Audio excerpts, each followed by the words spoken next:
Well, hey, everybody. Chuck Holton here. Thank you for watching the Hot Zone. And did President Trump throw Israel under the bus, or is this all fake news? We're going to talk about that in just a minute. But first, I wanted to just tell you where I am. I'm in the Hilton Hotel in Panama City, Panama. We're here because we have a tour group coming in from our viewers. A bunch of Hot Zone viewers are coming to hang out with us for a week, and we're really looking forward to that. So they're going to be probably showing up any minute here, and I'll have to give them their room keys. But so if you're interested in joining us on one of our tours, just send an email to info@holtonnews.com, info@holtonnews.com, and Amy will get you information on our upcoming tours. But anyway, a very nice view over there. Uh, like it. This is one of my favorite hotels in Panama.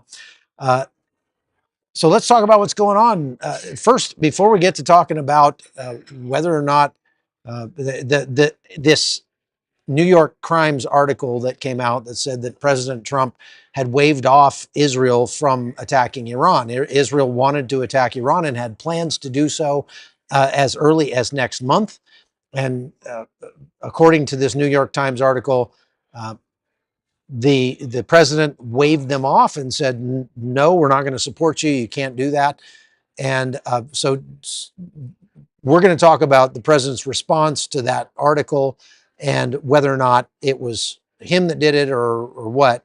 But first, I want to talk about what's going on down in Yemen, because new article that came out today in the Financial Times says that a Chinese company that's affiliated with the PRC, the CCP military, it's a satellite company, is apparently providing targeting information to the Houthis to help them target U.S. Navy ships and other commercial shipping in the Gulf of Aden, the Bab el-Mandab Straits, and the Indian Ocean. And that obviously is a really big bombshell. That's probably bigger than the bombshell about President Trump waving off the attack on Iran.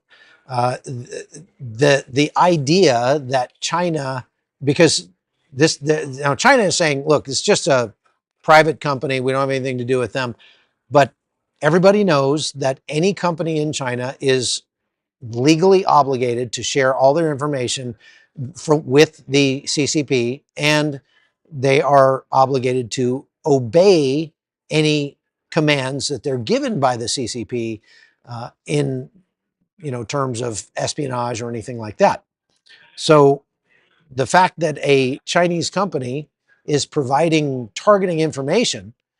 Now, the way this works is, they've got, you probably have seen these Maxar images that you can purchase. You and I can purchase online.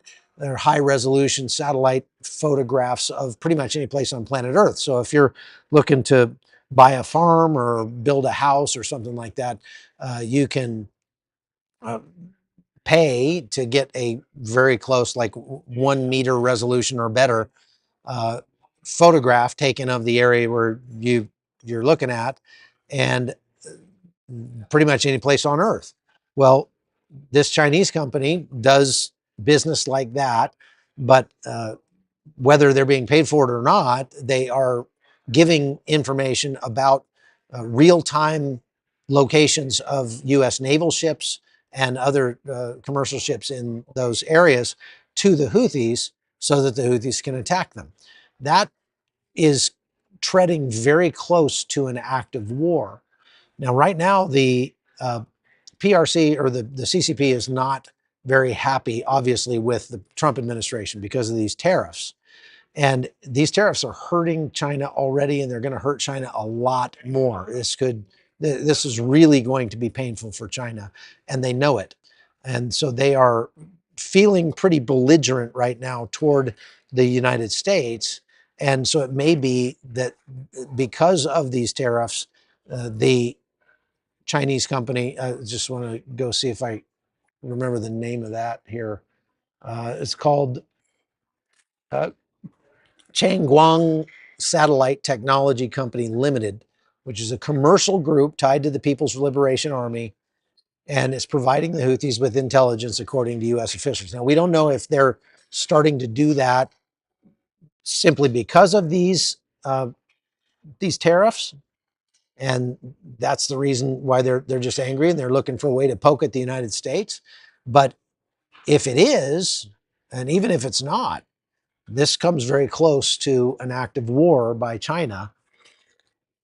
And I think the right thing, I mean, I'm hoping that the Trump administration is going to start jumping up and down and screaming about this and really setting their hair on fire, and letting China know that that is absolutely unacceptable.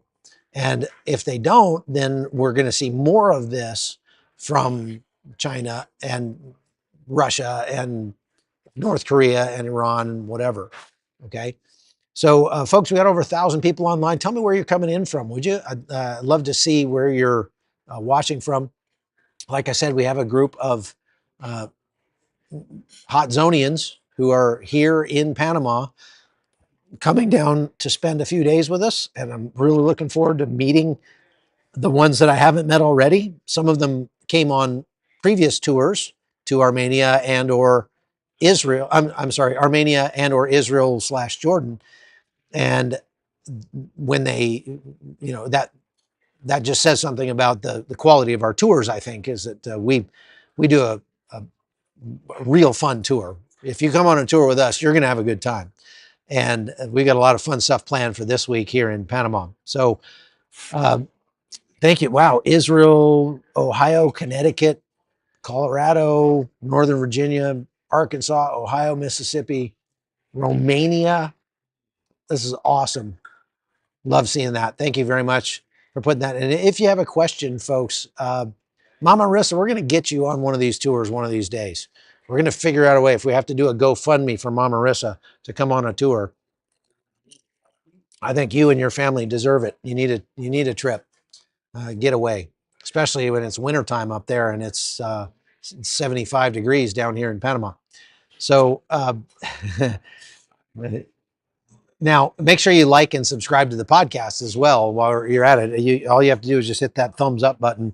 And, we're not going to spam you or send you anything, but it does help the algorithm know that people like this content. Now, let's talk about the elephant in the room here. Did President Trump wave off Israel and tell them that they could not attack Iran? Well, so here's what President Trump had to say about it. Because I'm traveling, I just got here. I didn't have time to load this video in to the OBS studio here, but I'll just tell you what he said. Somebody asked him in an Oval Office press briefing today about this story and said, "Did you wave off Israel?" And he phrased it like this. He said, "Well, I wouldn't really call it that." He said, "I just prefer peace. I prefer negotiation to violence, and Iran is a great country with great people, and we really don't want them to see them hurt. We want them to have a great life and a great country. You know how President Trump does. Oh, it's fantastic. It's wonderful. So we want them to negotiate. We're trying to get them to negotiate. There's so trying to get them to negotiate, and but if they don't, then things are going to be really bad for them." So he kind of reiterated his threat of military force again today. Now, read between the lines a little bit. What does that say? What that says to me, hang on just a second. Here comes come on. You guys are all staying in the same room, right? I mean, you and your husband? I said, yeah. So there's your ocean suite right there. Yeah, you guys, you got the special room. Yeah. So enjoy. I'm on a live right now. So I'll see you guys at 6:15 for dinner right here. Sound good? Okay. And can you hand out, is there somebody else with you? Okay. Is that one couple? Okay, so give them their room now. Okay. Thank you. All right. So sorry about that. So reading between the lines a little bit, what I am, what it looks like to me is that yes, President Trump told Israel, you can't bomb Iran just yet. Now, Israel really needs the assistance of the United States in order to bomb Iran. If they are going to go after Iran's nuclear facilities, they really need the United States' help to do it. Why? Because it would require those very powerful, massive ordnance penetrator bombs, 30,000-pound bombs. And Israel doesn't have any of them and doesn't have any planes that could lift them. So they couldn't drop those bombs on Iran. It would have to be the United States that would drop those bombs on Iran. Now, that does, and what I'm saying is they don't have any planes that are designed to drop those kinds of bombs. So it's not out of the realm of possibility that they could stick one of those bombs in the back of a C-130 and fly it over Natanz or Fordows or one of the nuclear sites in Iran, and then just send a drogue chute out the back of the plane and drop it out. But I don't think it would even work right that way, because these I mean, there might be a way they could make it work. I don't know how accurate it would be, but suffice it to say, they really need the U.S. help, not just for that reason, but also because they don't have quite enough refueling tankers, aerial refueling tankers, to do the job of refueling their aircraft if they're going to be flying out of Nevatim Air Base in Israel. Now, the United States, if we're flying sorties against Iran, we have, of course, Diego Garcia Air Base, which is out in the Bayat. It's pretty far away, but it's definitely within range, easily within range of our B-52s and B-2 bombers. Now, an F-35 doesn't have that kind of range on it, and so it would have to be launched off a carrier, which would be closer. Of course, Israel doesn't have any carriers, so again, that's another place where the United States would need it. They would also need the United States in terms of like CSAR and stuff like that. But apparently, the Israelis have been putting together a plan to strike at Israel. Good grief, I got these backwards.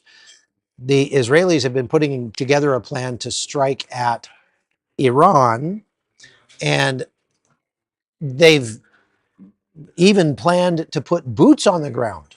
According to this New York Times story, the Israelis had a plan to put forces on the ground in Iran to go into these places and make sure that they were destroyed. Because if they don't have bunker busters big enough to bomb them into submission, then they're going to have to send people in. And that would have obviously been a highly complex operation, very risky, very dangerous, but doable. I think, the IDF is pretty good at planning stuff like that. And they have assets on the inside in Iran as well. So I think that they could have pulled it off, but they really, for the reasons I've stated, the aerial refueling, the bunker buster platforms, and the strike capability from the U.S. Navy out in the Gulf, they really need the U.S. if they're going to do it. So they couldn't really do it without if the U.S. said, no, we're not with you on this, you don't have our permission to do it, they could try, but it'd be a lot harder for them. They have obviously struck Iran from Israel and were very effective with their F-35s and F-16s going in and taking out almost all of Iran's air defense capability back in October 26th. So it's not that they couldn't strike, it's just that the strike may not be as effective if they don't have the U.S. support. They were apparently putting together a package that would have seen Iran's nuclear capabilities set back about a year, and that's all. And setting them back a year is not really going to be that effective. So if they're, and again, all of this is coming out of this New York Times report. according to the report, if Israel was going to strike unilaterally, they would only be able to set back Iran's nuclear capabilities for about a year. If the United States helps them on that, we could set it back 10 years or permanently. And so it's obviously worth it to the Israelis to wait until the United States is on board with this in order to strike as hard as possible. So I don't, there are some people in the Israeli government who are pretty chafed right now about this story coming out. And they're not really happy with President Trump, and they're like, oh, President Trump is not nearly as supportive as he says he is of Israel. Uh, and they're saying that they should go ahead and plan to unilaterally attack Iran, and just like, fine, we'll do it without the United States. We're just going to do what we can do. But I think, again, the more you read into this story, what you find is that, yes, President Trump asked them to hold off. He wanted to at least show the world that we're giving peace a chance, obviously knowing that Iran is not going to play ball. And even if they pretend to play ball, they'll only be pretending. So he wanted to give those things a chance. And that's why he gave them 2 months to negotiate and started building up forces for an attack. Now, I've said this before too, that if the United States is going to participate in an attack on Iran, we need to build up forces in the region. That's a major undertaking. So we can't. We could do it off the cuff with the stuff that we already had there, but it wouldn't be near as effective. We would, if we're going to do it, we want to do it right and do it once and make sure we don't ever have to do it again. And so, in order to make that kind of a strike on Iran, we needed a couple of months to build up our forces. And so it made sense that President Trump gave Iran 2 months to come to the negotiating table, because we wanted them to wait that long. I mean, we need that much time. So now the Trump administration has come out and said, in response to this article, that it was deep state actors within the government who leaked this information to the press. And that is probably very true. I mean, obviously, Trump and his closest advisors are more hawkish, at least his closest advisors are, according to the reports. They're more hawkish on striking Iran. And they know that if you put out something like this, a story about President Trump going against the will of the Israelis, that it's going to put a damper on the effectiveness of at least the negotiations, right? That Iran is going to go, aha, we're driving a wedge between the United States and Israel, so we're going to keep playing this game.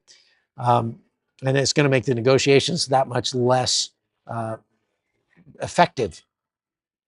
So on one hand, you could say that it was some anti-Trump people that are left in the deep state who leaked this information, hoping to hurt President Trump and hoping to keep the Trump administration from attacking at all, because of course you put out information like this and it's going to kind of make them have to start over with their planning, most likely.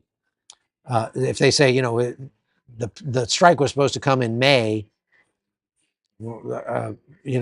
that's not really giving them up that much information, but just the internal debate over whether to pursue diplomacy or give Israel full reign to do what it thinks is necessary to make itself safe. And so it is somewhat embarrassing, perhaps, to President Trump to have this come out. But I think that he handled it well in the press briefing today, talking about it, just saying, I wouldn't say that I told them they couldn't do it.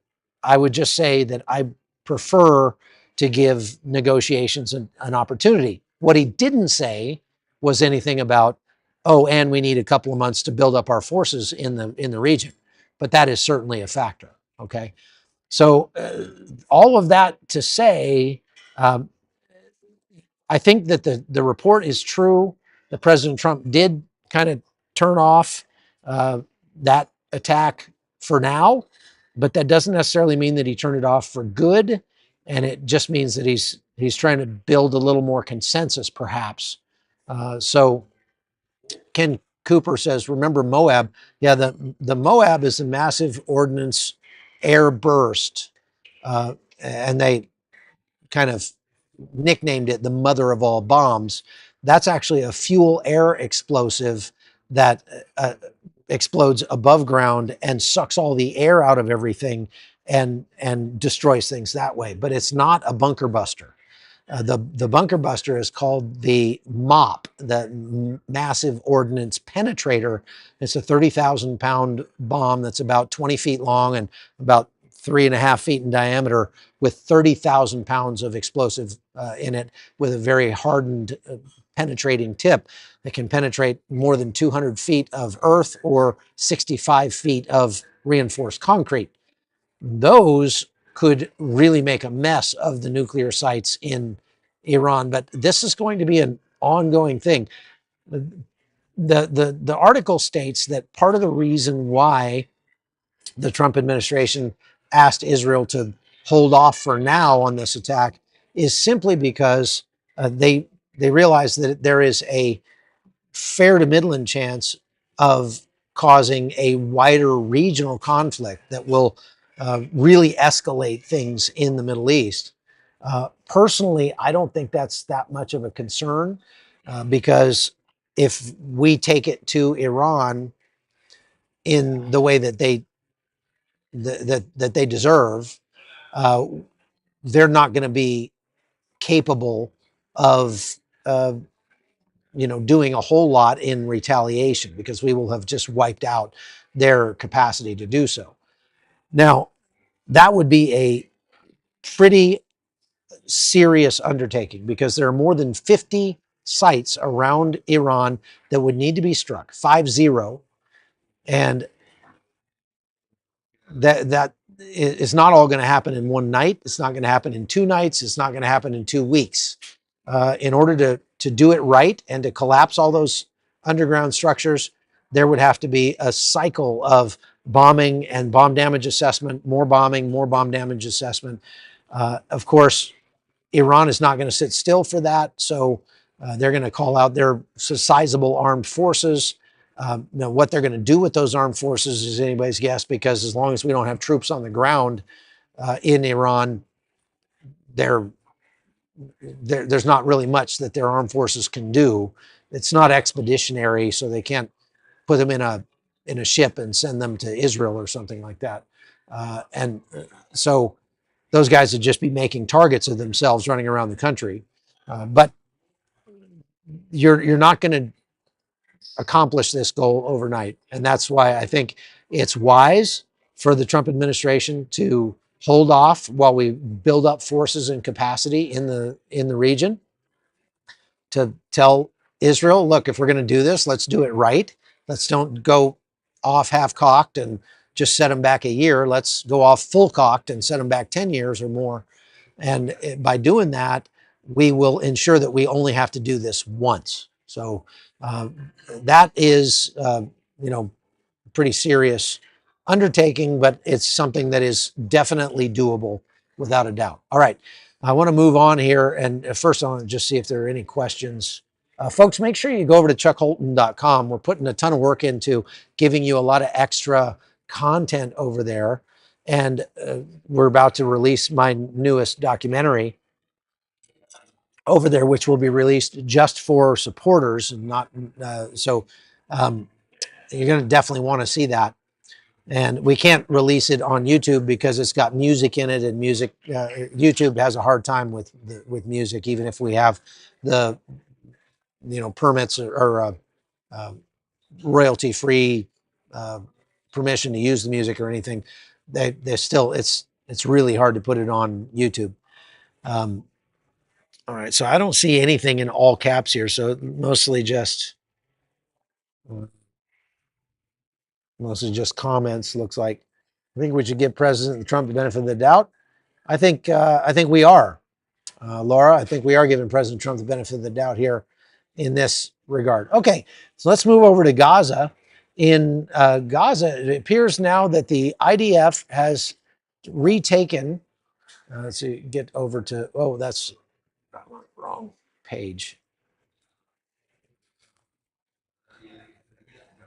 The IDF now controls about 30% of Gaza and has established pretty massive buffer zones that include Rafah, Khan Yunis, Eastern Gaza, Shajalia, or wherever you say that, Daraj, Tufa, as well as the new Morag corridor and the Netzarim corridor.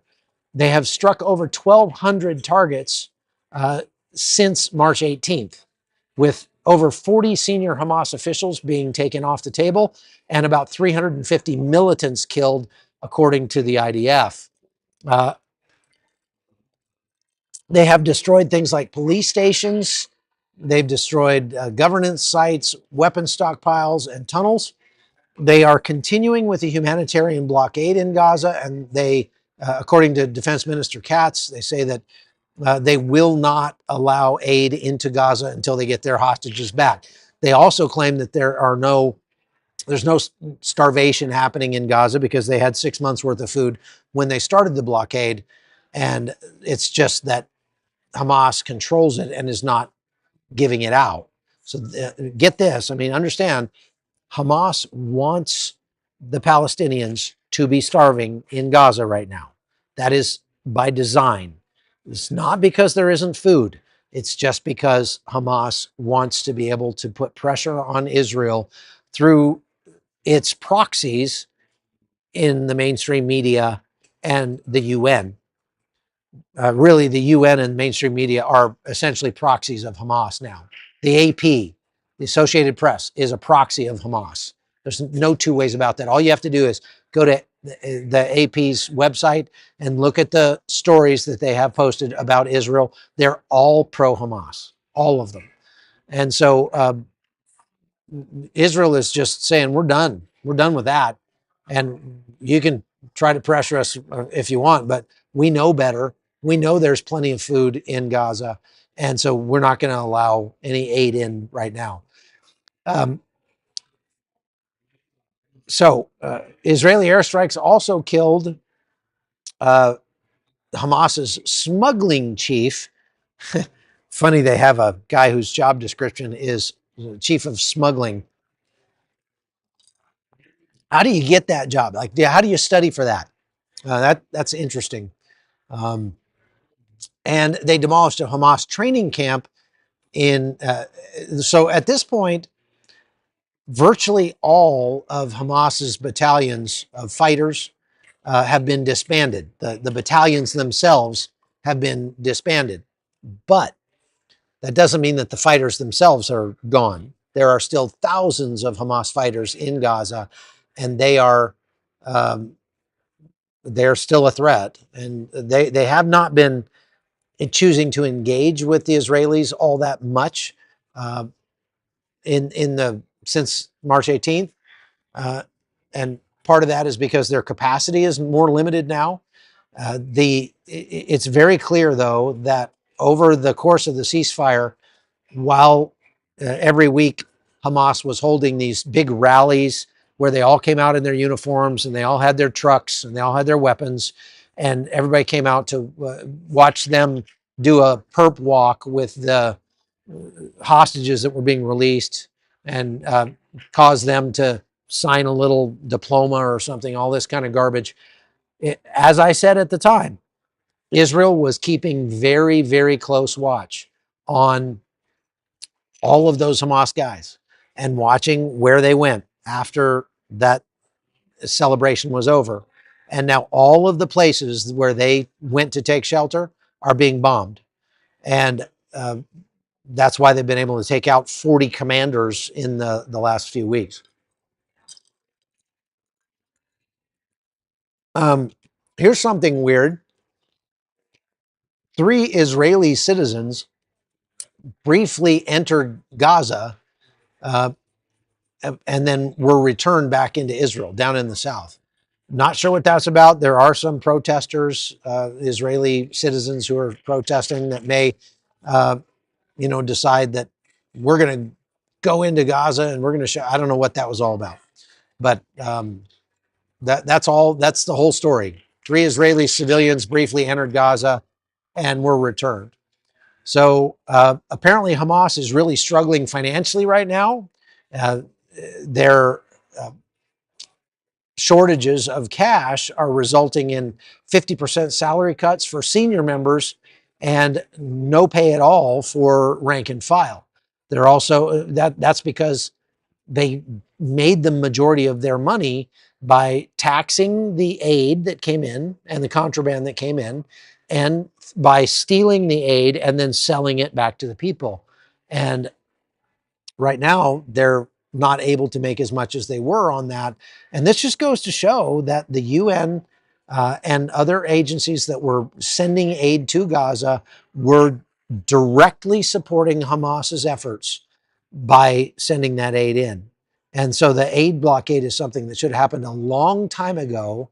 And we probably could have avoided October 7th altogether.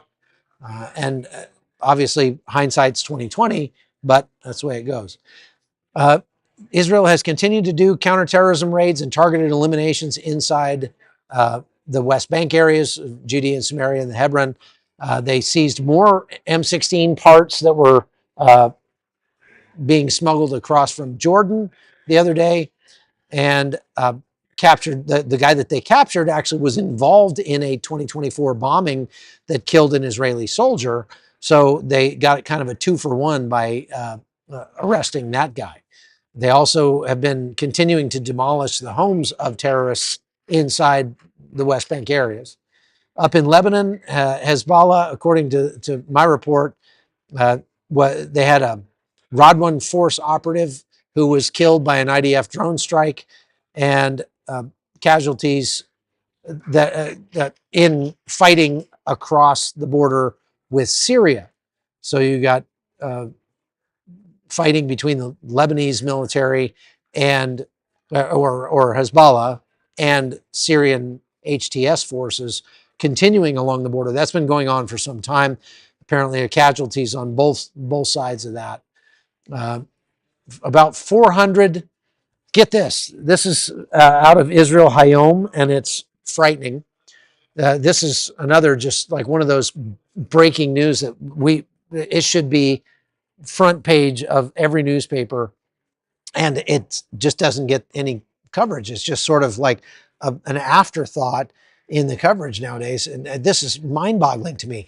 400 Hezbollah commanders have reportedly moved to Latin America, Brazil, Colombia, Ecuador, and Venezuela, because they're afraid of living in Lebanon anymore because they're going to get struck.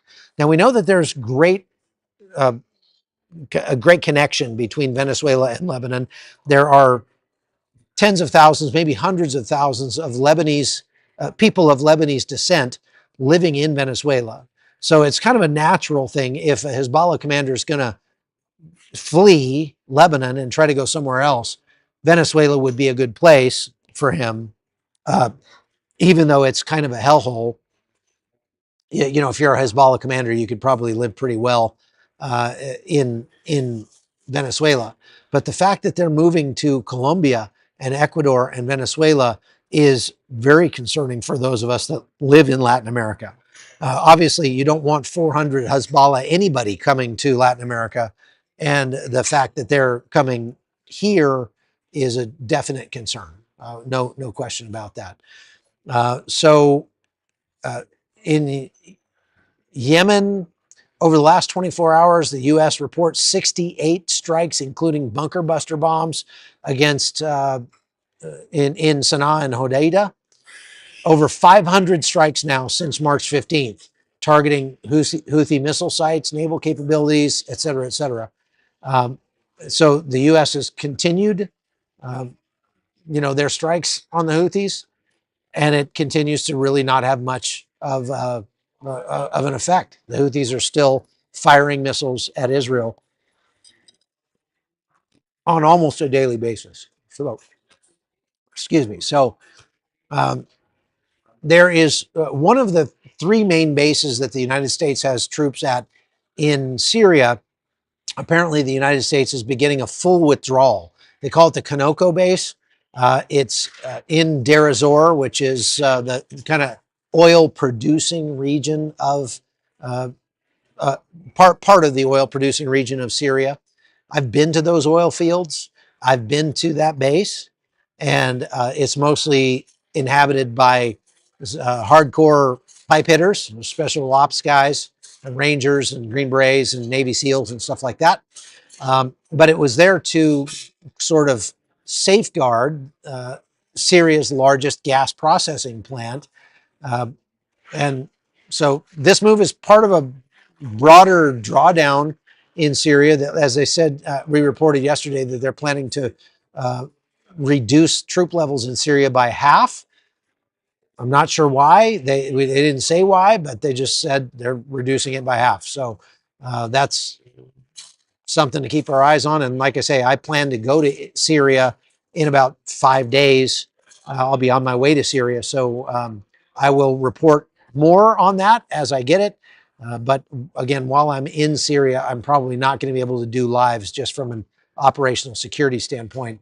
It's pretty dangerous to be doing lives while you're in Syria. Okay. So somebody is watching from Medellin, Colombia. That's maybe my friend Joel watching. I'm just looking to see if we have any other questions.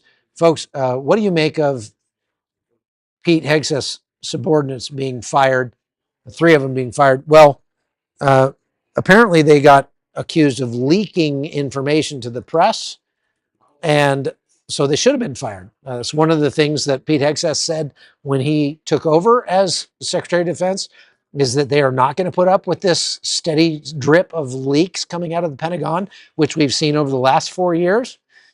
And so apparently there were some leaks, and they figured out who did it and gave him the boot. So more power to him.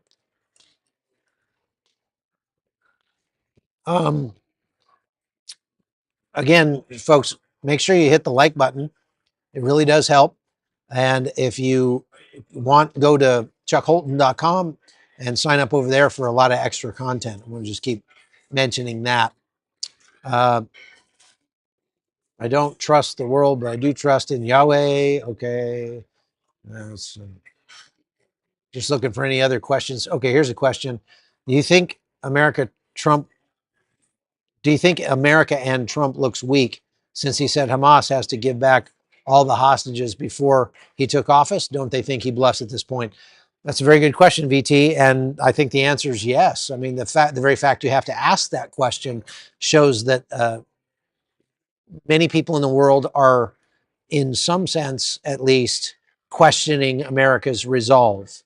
And if you say you're going to do something like that, if you threaten violence, you better be able to back it up.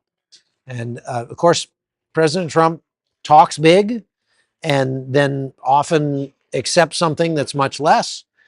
And he does that all the time with everything. And so it's not surprising. But I think that especially if you look at it look at America from the outside in, which is something that it's a little easier for me to do since I spend very little time in the United States. So if you look at America from the outside in, if you look at how the rest of the world perceives America right now, they're perceiving America as a kind of loose cannon, which is not necessarily a bad thing, but also not very trustworthy, unfortunately. And many of our allies, especially since President Trump has made a habit of going after and attacking our allies while cozying up to our adversaries, is really causing a lot of concern and confusion and even despair among our allies. Like, well, if we always thought that America was the gold standard, that if America says it, it's going to happen, and now we can't trust what America says anymore, and so we're going to have to, go it ourselves, go it alone, or form our own alliances apart from the United States now, because we can't, we don't know what Trump is going to do. Nobody knows what Trump is going to do. Okay. Why has the IDF not established military rule in at least one Gazan city and empty the warehouses? That's a real good question. It would take a lot of people to do that.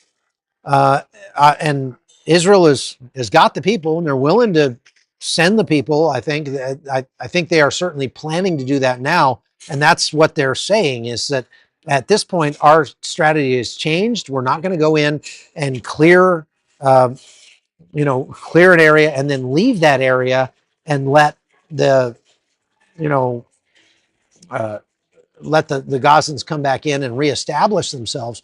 What we're going to do is we're going to go in and take ground and keep the ground and not give it back. And this is an added sort of incentive for Hamas to release the hostages, because every day they don't, Gazans lose more territory. Hey, MM, thank you very much. I appreciate that. I got your email, by the way. And so that new plan of yours sounds great. Although I just got together the whole board of directors, but we can talk about that later. So Trump is a peacemaker, not a warmonger. Without a doubt, Lucinda, that is exactly what Trump is and who he says he is. And he's made it very clear, even in his first presidency, that he preferred peace to war. And as I've said many times, that's what you want from a president. You don't want a president who's going to jump to military force first, because that's the last step in the process. Diplomacy should always come before violence. If you hear that smacking going on, there's a little kid running around clapping his hands. That's what all that noise is. Who's paying taxes to Hamas as the aid comes in? Everybody. Hamas was taxing all of the aid that UNRWA brought in. Hey, how you doing? Do you need your room? Okay. Here you go. I'll see you in just a minute. I'll be closing up here in just. Okay. 6:15 is dinner, by the way. So we got a lot of people coming in now from our for our tour, and so I'm going to have to go here pretty quick.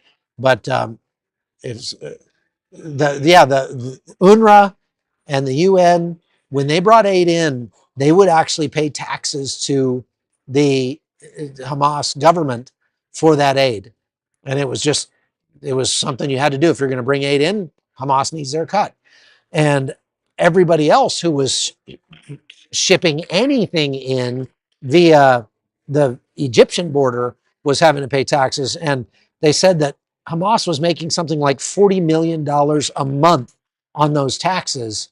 And they were using that money to arm themselves, to dig more tunnels, and to further militarize Gaza before October 7th. No, I'm not in Armenia. I'm in Panama, folks. And this is Panama City back there behind me.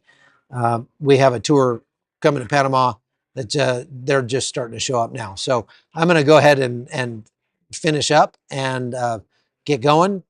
But I hope, again, that you will like and share this podcast. I hope you'll share it with your friends, and go over to chuckholton.com. Don't forget to do that.